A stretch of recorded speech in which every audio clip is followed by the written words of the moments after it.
For the past 5 years, I've volunteered for a mental health hotline.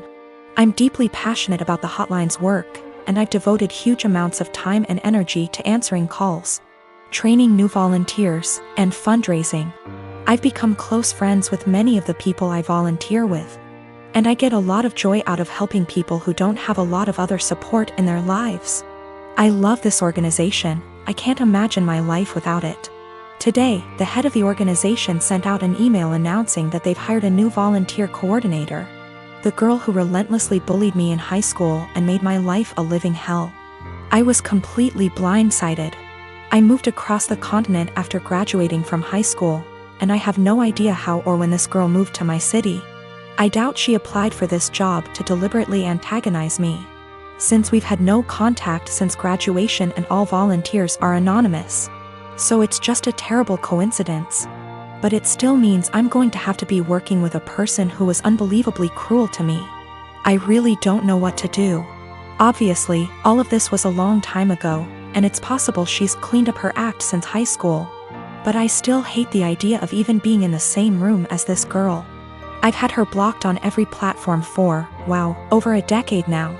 It looks like my only options are to A, tough it out and deal with this person coming back into my life, or B, quit the hotline after 5 years of service.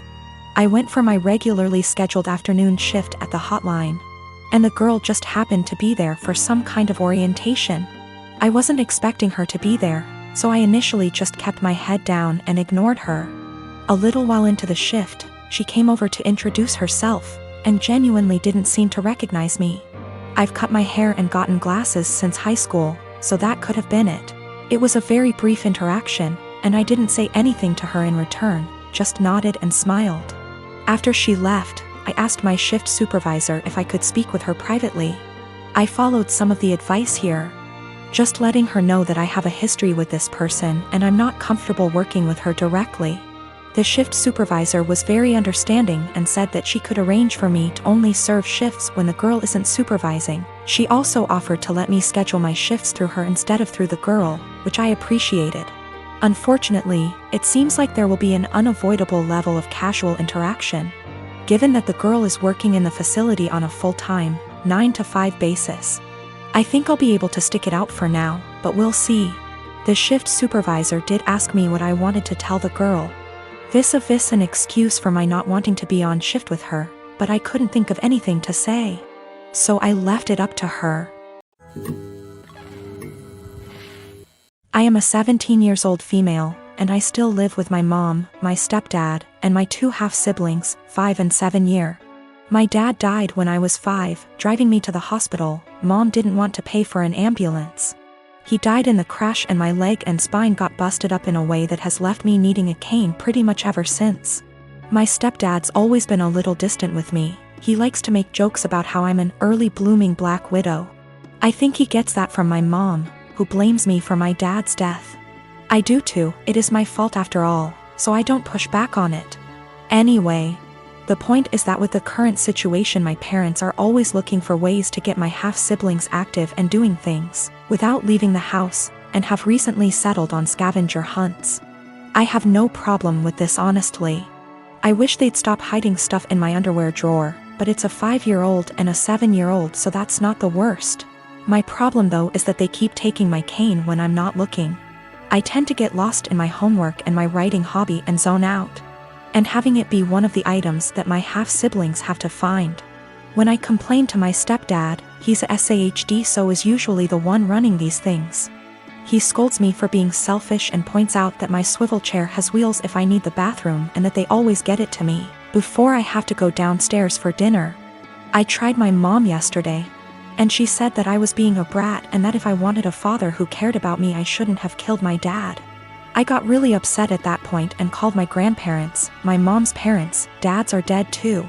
They showed up at 10 p.m. yesterday, and Grandma screamed at them while Grandpa packed my stuff up and helped me out to their car. My mom's been blowing up my phone and email, calling me all sorts of names and accusing me of turning her family against her and trying to get her in legal trouble, since minors can't move out. And I can't help but think that maybe she's. I am living with my family. It's me, a 15-year-old girl, my twin brothers who are 17, and my parents. My dad cusses a lot, and so do my older brothers. But apparently the standards are different for me. My dad overheard me saying a couple cuss words when I was on the phone with my friends, and he got mad at me for my language. And for how trashy and unladylike it was. This wasn't the first time he called me, and only me, out for bad language. But it was the one that frustrated me the most because I could tell there was a double standard. I thought of calling him out on his language and hypocrisy, but then I had a different idea. I said that, yeah, it was a bad habit I was forming and didn't want to make a pattern, because if I got in the habit of cussing a lot, that wouldn't make me come off well when I start getting jobs or going to college. And as I was growing up, I wanted to learn how to speak respectfully and intelligently. But it was hard to keep from bad habits when I heard him and my brothers having potty mouth syndrome so often. They're setting an example whether they realize it or not. So I wanted to work on things for myself, but also together as a family. I suggested we make a swear tax where if anyone swears in front of anyone else who's participating, they give $1 to each person who heard them. I'd want that rule for myself because it would keep me accountable, and I'd really like it if the family joined me for it. So my dad said he'd join, and so would my mom. They got my brothers to be a part of it too. They didn't really have a choice. My parents decided to make it a rule. I know it's kinda petty, but I wanted to make the point that my dad and brothers swear a lot and I almost never do.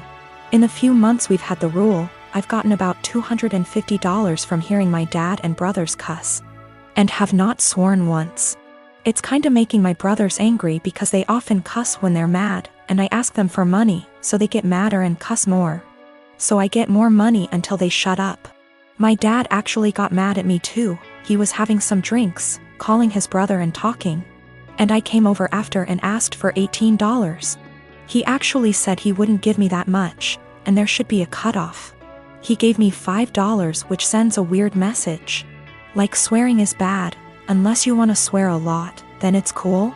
I did it because I know I swear the least out of my family, but I was the only one getting in trouble for it. I have always been civil with my half-brother. We were close as kids, but he started to have an attitude at 13 and pretty much stopped being nice, and started messing with my things / making fun of me and doing pranks to annoy me / privacy, was gone with him coming into my room and taking my things. Whenever I complained, my stepmom would normalize his behavior and make excuses. My dad never really grounded him and thought that talking to him will get him to behave better. I'm currently in college. I live in a rented apartment and have car to help me get to the university or other places. The car isn't expensive or fancy at all. I saved up for it 2 years ago. I decided to have Christmas dinner with my family. It's the perfect opportunity to be with family since I haven't seen my dad in a while. I arrived at my dad's house and left my purse and my keys on the kitchen island after my stepmom told me to help with dinner. My half-brother started talking about my car in the kitchen while my stepmom was listening and asked if he could take it for a couple of hours to hang out with friends. I politely told him no. He threw a fit and brought up how I needed to relax and not worry, but my answer was still the same. While we were sitting at the dinner table, my half-brother got up, washed his hands, and I thought he went outside. I got busy talking to my dad, and after I got up to wash my hands, I noticed my car keys weren't there. I went outside to ask him, and neither he nor my car were there. I lost it. I started calling his phone, but he hung up on me several times. I was furious. I told my dad I'd call the police if he didn't come back with the car. My stepmom jumped to defend him and said I was being unreasonable to call the police. I called him one last time, then I called the police. My stepmom freaked out when my half-brother got picked up by the police. She told me to go explain the situation to the authorities, otherwise he'd spend the night in jail. But I refused, especially since I still hadn't got my car back. Stepmom yelled that I ruined dinner and that it was no big deal. He was going to return it after borrowing it from me, but he didn't really borrow it, and she heard me say no. I don't know what she told the police, but I didn't give permission to use the car. My stepmom's side of family are mad at me for doing this to my brother and hinted that I don't consider him family. My dad's side of family sided with me, saying he deserved it. My dad said I overreacted and I shouldn't have called the police when he disappeared for 4 hours. I talked to the police about what happened, and I learned later that my stepmom said that her son was allowed to borrow it, and that it was a misunderstanding. I wasn't going to let her continue to lie, but my dad told me to back off and let it go. This really upset me. My half-brother wasn't even berated the way I was by the family.